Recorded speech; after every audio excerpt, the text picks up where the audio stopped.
na patuloy pa rin yung pag-iral ng southwest monsoon o habagat, partikular na nakakaapekto sa kanlurang bahagi ng Luzon.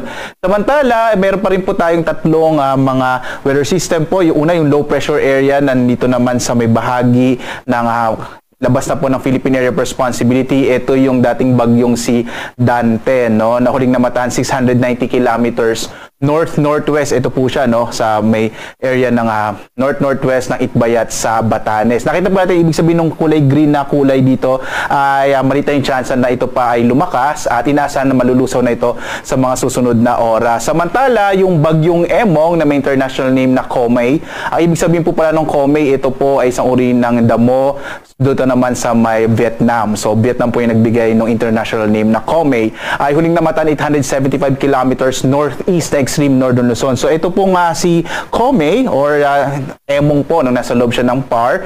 Inaasahan na rin natin malulusaw sa mga susunod na araw. Yung isa pa nating bagyo na minomonitor sa labas ng Philippine Area of Responsibility, ito po yung Typhoon Krosa.